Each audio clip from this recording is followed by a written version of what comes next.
ప్రకాశం జిల్లా పెద్దారవీడు మండలంలో ఎడతెరిపి లేకుండా వర్షం కురిసింది. దీంతో కొత్తపల్లె గ్రామంలో అత్తా కోడలు చెరువులు నిండుకుండలా మారాయి.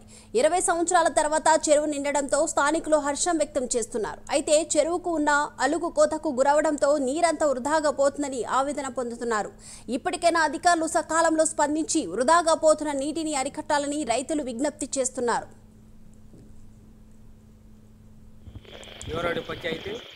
గత 20 సంవత్సరాల నుంచి వర్షాలు లేక వెలవెలబోయిన చెరువు ఈరోజు కలకల్లాడటం జరిగింది.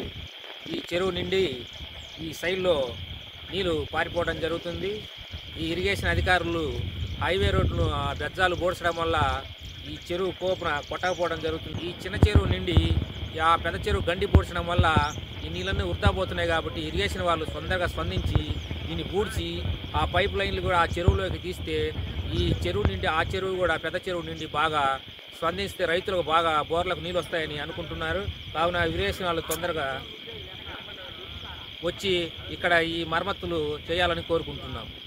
కట్టదిగి ఎంత దేవరగట్టి మీదకి పోయి వృధా నీళ్ళు వేస్ట్ అయిపోతున్నాయని మీకు మనవి చేసుకుంటాం.